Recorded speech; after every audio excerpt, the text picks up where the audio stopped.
Hello and नमस्ते।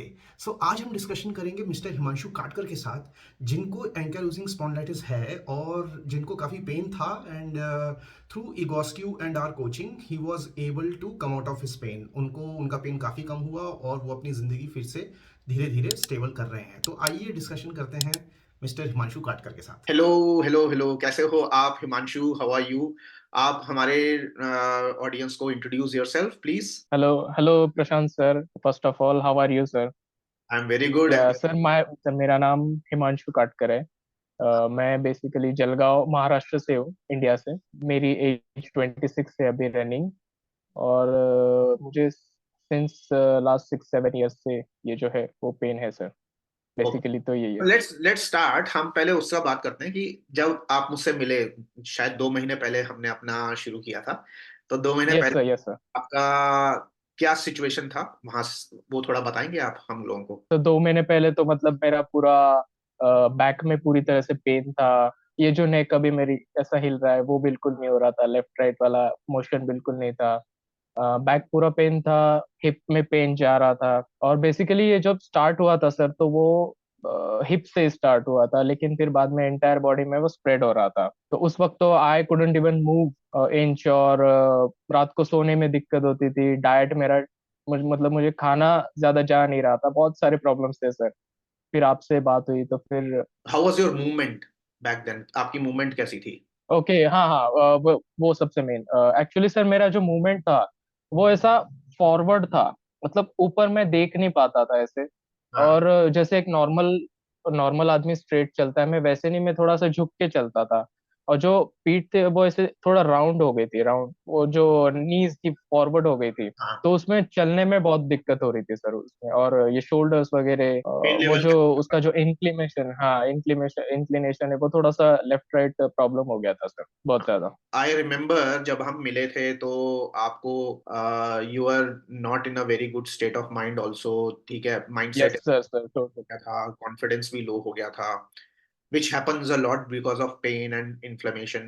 और आपका नॉलेज कैसा था एंकाइलोजिंग स्पॉन्डिलाइटिस को लेकर? How was your knowledge? Now how is your knowledge? Sir back then it was like, ज्यादा कुछ पता नहीं था मुझे, बस बेसिक सी चीजें पता थी, पेन कहाँ हो रहा है, क्या हो रहा है। और फिर after starting and after meeting you, तो today my knowledge is on a different level. Like you told me, आपने मुझे मतलब शुरुआत से बताया कि क्या होता है पेन, कैसे होता है, क्यों होता है पेन, क्या करना पड़ेगा हमें, हमारा जो इगोस्क्यू का जर्नी होगा वो किस तरह से प्रोग्रेस करेगा। ये सब आपने मुझे अच्छी तरह से ब्रीफ किया। और सबसे मेन बात तो आपने होप दिया कि हाँ भाई तू हो पाएगा, तू मतलब पेन फ्री हो पाएगा।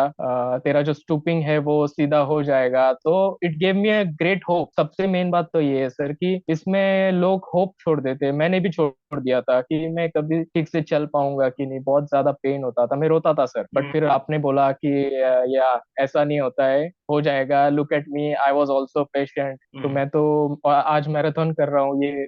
तो उस that thing give me a great hope sir. Actually ये जरूरी है that we don't lose hope in our battle with ankylosing spondylitis. अब कैसा है पेन आपका? अब कैसा है आपका इन्फ्लेमेशन? आपका मूवमेंट कैसा है? थोड़ा लोगों को बताओ, and then I will also show the posture. मगर आप हमको बताओ कि कैसा है अब। सर अभी तो मतलब बहुत ज्यादा इम्प्रूवमेंट है। मतलब जो पेन मेरा था, तो वो पेन तो मतलब मुझको रात में नींद नहीं आती थी, लेकिन अभी 6 to 7-8 आवर्स जो as per guided by you मैं आराम से सो पाता हूँ। चलना भी है, वॉकिंग मैंने स्टार्ट कर दी है। और जो एक्सरसाइजेस जो आपने मुझे बोली थी, तो वो एक्सरसाइजेस भी मैं अच्छे से कर पाता हूँ। और पेन बहुत ही कम है, मतलब है पेन अभी, वो प्रोग्रेशन में है, जो वो धीरे धीरे कम हो रहा है। ऑफ कोर्स 6-7 ईयर्स से मुझे पेन था। आप ही ने बोला था वो आराम से जाएगा, तो उस प्रोग्रेशन में मैं हो। और ये है कि माइंडसेट बहुत अच्छा है सर। अभी जो करंटली मेरा जो माइंडसेट है कि हाँ ये हो जाएगा, अभी क्लियर हो ही जाएगा मेरा ऐसा। आपका पोस्चर भी काफी इम्प्रूव हो गया है, जरा लोगों को थोड़ा। पोस्चर, हाँ यस सर, पोस्चर तो काफी इम्प्रूव हो गया सर। अब जैसे आपका पोस्चर अब ऐसा है, सो यस। पहले के जब हम थे तो I just make the screen proper, या। सो पहले जो देख रहे हो काफी स्टूप था, ओके, फॉरवर्ड यस। था, काफी स्टूप था, आगे की तरफ था, and there was a tilt in pelvis. Yes. तो पेल्विस yes टिल्ट। sir. अब यहाँ देखो पेल्विस काफी नॉर्मलाइज्ड है, आपके नीज, आपका पेल्विस, आपका shoulder and little bit of your head is still in forward, वो फॉरवर्ड है yes नेक में, बट ओवरऑल अभी हाँ स्ट्रेट है। Okay, and it yes is improving. और ये हमने 2 महीने में yes किया है, और ये हमने खुद 2 किया महीने है, में ये आपका नॉर्मल पोस्चर हो गया है अब, which is very very good, very very yes encouraging. sir. What do you say about this? Yes, sir. So totally, actually, I was not on any kind of medications back then. This is also very appreciating fact कि ये medications तो मेरे आप ही ने मतलब जो advice किया मुझे उस हिसाब से rheumatologist, I went to the rheumatologist. उससे पहले तो मैं मतलब पूरा होप हार चुका था, तो मैं कुछ मेडिकेशंस भी मैंने बंद कर दिए थे। तो ये जो मेरा जो प्रोग्रेशन है सर, ये तो विदाउट मेडिकेशन से, ये और उस जो समय का उस विदाउट वक्त मेडिकेशन था, फिर आई सेड कि आपको मेडिकेशन भी चाहिए। ओके, वी हाँ मेडिकेशन भी चाहिए, आपने बोला हाँ। हमारा जो बैटल होता है इसमें मेडिकेशन एज वेल एज हमारा माइंडसेट, एज वेल एज हमारा mindset and diet and all. exercise, ये सारी ही चीजें इम्पैक्ट करती हैं। हम देखो आपका दोनों साइड से पोस्चर काफी इंप्रूव हो गया, it's yes sir, yes sir. And you are now on तो ठीक मेडिकेशन है सर। आल्सो। तो आपका स्टिफनेस कैसा है अभी? एंड इगोस्क्यू भी है, स्टिफनेस के यस बारे सर, इगोस में। की स्टिफनेस तो मेरा अभी काफी कंट्रोल में है। ये जो जो बिफोर और आफ्टर का जो पिक्चर अभी दिख रहा है, तो उसमें जो बिफोर वाले में था उसमें बहुत ज्यादा स्टिफनेस था, और मैं ये जो खड़ा हूँ उस पिक्चर में, तो हाँ वो मैं बहुत ज्यादा स्ट्रगल कर रहा था सिर्फ खड़ा होने में। लेकिन अभी जो आफ्टर वाला पिक्चर है, तो इसमें मैं काफी इजीली खड़ा हो पा रहा हूँ। ये मतलब एक मेरा एक नॉर्मल सा पोस्चर है, और एक्सरसाइज करने के बाद ये पोस्चर और इम्प्रूव हो जाता है, अच्छा हो जाता है। हाँ हाँ, दिस ये is your ego skew normal करने के पोस्चर, बाद कंटिन्यू और टू स्ट्रेट, एक्सटेंड और अच्छा हो जाता है ये। ये हाँ हाँ, ईगो स्क्यू के बाद और अच्छा हो जाता है, स्ट्रेटन अप और मैं ज्यादा हो जाता हूँ, मसल्स काफी लूज हो जाते हैं मेरे। Very good. ये that's very appreciative process sir. आप लोगों को ये बताओ कि इगोस्क्यू आपको कैसा लगा, आप थोड़ा सा लोगों को जर्नी बताएंगे आप अपनी? तो जब हमने स्टार्ट किया था सर इगोस क्यूब, तो फर्स्ट डे तो बहुत ज्यादा मतलब मुझे मूवमेंट करने में प्रॉब्लम हो रही थी। You guided me through that session, तो फर्स्ट डे वाज, लेकिन फर्स्ट डे के जो सेकंड मतलब 2 टाइम इगोस क्यूब मैंने करना स्टार्ट किया था,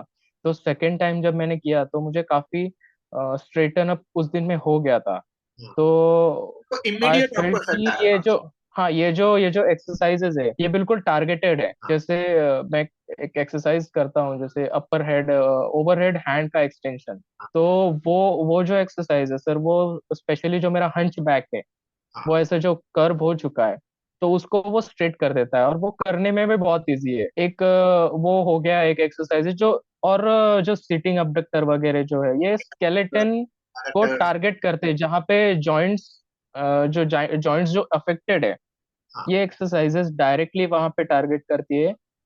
और बेसिकली ये करने में बहुत इजी है और इफेक्टिव है, और उसका इफेक्ट मुझे मुझे मतलब पर्सनली फील कि क्विकली दिख जाता है सर उसका इफेक्ट, क्विकली दिखता है, इमीडिएटली दिखता है, इट्स नॉट कि आपको इमिडिएटली दिखता है। हाँ, आपको महीनों तक वेट करना है, इमीडिएटली इट और वो वर्क्स एक बूस्ट, एट अ लेवल। हाँ हाँ हाँ, और वो एक कॉन्फिडेंस बूस्ट कर देता है। फिर उसके बाद जर्नी में फिर फर्स्ट सेशन हुआ, फिर सेकंड सेशन में आपने मुझे डाइट सजेस्ट किया। डाइट भी बहुत सिंपल था, ब्रेकफास्ट में कुछ फ्रूट्स खाने, घी वगैरह खाना है, और मतलब मेरे कुछ रिस्ट्रिक्शंस मैंने कर रखे थे डाइट में, तो वो मतलब वो अननेसेसरी थे। वैसे मैं लो कार्ब डाइट पे भी था, तो उसी में आपने ऐड करा कि भाई सलाड्स खाओ, योर लीवर, हमारे जो लीवर है वो, उसका फंक्शनिंग थोड़ा स्लो हो जाता है इस कंडीशन में। हाँ तो मैं आपको कहता था कि सर मुझे फटीक हो रहा है, मैं हाँ, फटीग के बारे में बात एक्सरसाइजेस करो। अब ठीक से आपका कर फटीग नहीं कैसा पा है? रहा। अब आपका फटीग कैसा है? थकान सर वो कितनी? तो मतलब अभी फटीक बहुत बहुत कम होती है, अभी थकान ज्यादा होती नहीं है। Very nice. वो ऑल थैंक्स टू यू, जो ये फ्रूट्स जो डाइट बदला, और मैंने वो pre workout, as per your suggestions, जो प्री वर्कआउट मैंने लिया था, तो उससे तो एकदम एनर्जी बूस्ट हो जाता था, तो एकदम एक्सरसाइजेस वगैरह अच्छी तरीके से हो पाती थी। फिर उसके बाद थर्ड थर्ड सेशन में आपने कहा कि yeah now we have to see the rheumatologist, because मैं कोई किसी टाइप के मेडिकेशंस पे था नहीं, बिकॉज यू एक्सप्लेन्ड मी कि ये जो प्रोसेस है इसमें डाइट, देन हमारा exercise Egoscue, then medications, and then proper mindset, they all mix together हाँ, and make the things work for us. अब आपका माइंडसेट यस कैसा है, कैसा लग रहा है आपको? What is your view point of sir, view? बहुत पॉजिटिव पॉजिटिव पॉजिटिव माइंडसेट है बिल्कुल। करियर वाइज में भी काफी प्रॉब्लम में था। Also all thanks to you कि मैं आपने उसमें भी मुझे गाइड किया। और अभी जो माइंडसेट है सर वो तो बहुत पॉजिटिव है। I am looking forward to a good future of mind, और ये पेन फ्री फ्यूचर तो हो ही जाएगा। हाँ, ये तो इगोस्क्यू और वो जो एक्सरसाइजेस, और सबसे मेन जो लास्ट जो हमारा सेशन था उसमें भी आपने बताया कि माइंडसेट बहुत इंपॉर्टेंट है, because you also overcame by using mindset also, so that inspires me a lot कि हाँ, mindset is most important very important. Then other thing. You have to believe that you can get cured. Yes अगर sir, yes belief sir. System wrong होगा, अगर आप ये सोचोगे कि जिंदगी भर मेरे को इसी के साथ जीना है, तो आप कभी ठीक नहीं होंगे, क्योंकि आपने तो अपनी बॉडी को मान लिया कि ये ऐसा रहेगा। तो यू हैव टू बिलीव कि आप ठीक होंगे, और धीरे धीरे आप ठीक होंगे अगर आपके पास राइट डाइट हो, आपके पास राइट एक्सरसाइज हो, जो हम इगोस्क्यू करते हैं, आपके पास कोई मेंटर हो, अच्छा मेंटर हो, मेंटर मेंटर अच्छा मिले, आपकी जो प्रॉक्सिमिटी है वो पावरफुल हो, जो लोग आपको हेल्प आउट कर सकते हैं, उन लोगों के साथ रहोगे तो, और आप पॉजिटिव सोचोगे। अभी आपको ये बहुत जरूरी है ये समझना कि देखो, हमारे पास अभी भी we are able to we are we have two hands, we have two legs, I yes always say this, we have two eyes, we are able to eat, we are able to excrete, we are able to do our daily things, we can contribute to others। तो ये सारी चीजें के लिए हमको grateful होना जरूरी है। Yes we have, yes sir, total. Pain बहुत ज्यादा है, मगर वो पेन है, और उसके लिए आप एक्सरसाइज करोगे इगोस्क्यू, जो कि टारगेट करता है पेन के लिए, वो आपको हेल्प आउट करेगा। एंड अपना माइंडसेट सही रखोगे, एंड अपनी जो मेडिकेशन है वो थोड़ी सी बढ़िया रखो, एक अच्छे रूमेटोलॉजिस्ट से बात, यस यूवीआईटिस के टेस्ट करवाओ, रेगुलर ब्लड टेस्ट होने चाहिए, वो भी साइड साइड में करवाओ, but daily exercise is a must. It's like a, must, yes जैसे हम ब्रश करते हैं वैसे आपको यस एक्सरसाइज डेली करना है। यस यस सर, इससे यस आपका सर, डेली करना थैंकफुल टू यू। आप मुझे और बताओ, आपका फ्यूचर का आउटलुक कैसा है, क्या सोच रहे हो अब आप? है। सर अभी तो मतलब आई एम 26, मेरा पोस्ट ग्रेजुएशन भी हो चुका है। तो आगे तो करियर वाइज मैं यूपीएससी का प्रिपरेशन कर रहा हूँ सर अभी। वेरी गुड, वेरी गुड, और हाँ, और भी तो पॉजिटिव माइंडसेट है। मैं मतलब पॉजिटिव इसलिए रिपीट कर रहा हूँ कि सर ये फ्यू वीक्स बैक ही मैं पूरी तरह से क्रैश हो चुका था, और then we had the second last session, और आपने उसी वक्त मुझे कहा कि भाई ये माइंडसेट पे सारी चीजें, और आप ऐसे वो उसको आप कंट्रोल कर पाओगे। बिलीव मी, आपने कहा बिलीव मी, हाँ, trust me, so I trusted you. और उस सारी चीजों से काफी अच्छा लगा सर। आज मतलब जो मेरा स्माइलिंग फेस मैंने है, हाँ, हाँ, तो ये मतलब है। और एक्सरसाइजेस तो कंटिन्यू करने, डाइट डाइट जो है वो डाइट में है उसमें। डाइट से मतलब जो है वो लो कार्ब डाइट बोले, या जो भी हमें जैसा बॉडी को हमारे सूट करता है, हाँ, तो हमें वो पहचानना पड़ेगा कि क्या खाने से दर्द बढ़ेगा, क्या खाने से नहीं बढ़ेगा। तो ये सारी चीजें, बेसिक सी चीजें, कुछ anti inflammatory foods yes, super तो लेनी फूड्स। चाहिए। सुपर फूड्स, सुपर फूड्स, एक सिंपल से सुपर फूड्स है। एक गार्लिक है, उसको खा लो रात में। मैं तो वही करता था, एक गार्लिक ले लिया, या फिर सुबह वार्म वाटर में थोड़ा सा टर्मरिक डाल के, as per suggested by you. ये हाँ, सब चीजें हैं, तो ये काफी इजी टू मेंटेन है। मतलब ऐसे नहीं कि हमें बहुत कुछ एफर्ट्स डालने पड़ते हैं, ये कुछ डेली लाइफ में ऑन द गो हो जाता है सर। हाँ, ये बहुत अच्छी बात है इस प्रोग्राम की कि हाँ, ये ऑन द गो हो जाता है। ज्यादा टाइम लगता नहीं है, ज्यादा एफर्ट्स नहीं लगते, इजी टू यूज है। बिकॉज ज्यादा एफर्ट्स डालने पड़े तो हम वैसे ही पेन में होते हैं, तो आदमी बोलता है चलो एक दिन हो गया, 2 दिन हो गया, फिर वो है ना लेथार्जिक होने लग जाता है। मेरा मेरा खुद का ये हाँ, स्टेट था सर। हाँ। तो ये जो है वो जो चीजें, डाइट मेंटेन करना और एक्सरसाइजेस करना, इगोस्क्यू करना, ये काफी इजी टू गो है, इसलिए हो जाता है। और this should be the progression of every other people also suffering from as and other autoimmune diseases. आपको क्या लगता है कि being with a coach helps, being with a mentor helps somebody who has been the path of chronic pain? जैसे मैंने भी काफी अपनी लाइफ में chronic pain झेला है और फिर उससे बाहर निकले हैं। तो आपको क्या लगता है कि कोचिंग से मदद होता है, कितना मदद होता है, या सिर्फ हम टोटली। अगर कोई अकेले इस बैटल को फाइट करना चाहे तो वो कर सकता है? थोड़ा सा उस पर आप बताएं। सर टोटली कोच होना तो मतलब टोटली हेल्प करता है। बस ये है कि अगर मतलब कोई बंदा अगर उसको कोचिंग नहीं मिल रही है, तो वो मैंने जो चीजें 2 मंथ में अचीव कर पाया, जैसे कि वो जो पोस्चर मेरा ठीक हुआ, पेन काफी कम हुआ, वो you have been through that. वो कोच आपने मुझे रास्ता दिखाया कि भाई हमें इस रास्ते से जाना है। तो कोचिंग इज लाइक रिक्वायर्ड, जो मैं 2 मंथ में कर पाया। अगर किसी बंदे के पास वो कोच नहीं है तो उसको शायद साल भर लग जाएगा। और ये प्रॉब्लम इस डिजीज का ये है कि ये प्रोग्रेस होता है धीरे धीरे, तो मतलब वो बढ़ता ही रहेगा, उसको टाइम पे अगर उसको ट्रीट अच्छे से नहीं किया गया तो वो बढ़ता ही जाता है। ये मैंने अनुभव किया है सर, मेरे जो 6-7 ईयर्स में है। या तो ये कोचिंग तो लेना ही चाहिए, मतलब ये आपके डिजीज का प्रोग्रेशन स्लो कर देता है, आपका जो डैमेज होने वाला है उसको स्टॉप करके उसको रिवर्स करता है। मतलब कुछ कुछ मैं ऐसे ही पढ़ रहा था कि वो फ्यूजन होता है स्पाइन में, तो मेरा जो है वो फ्यूजन तो नहीं हुआ था, लेकिन जो स्टार्टिंग है वो हो रही थी कि जैसे फ्यूजन तो नहीं, लेकिन कुछ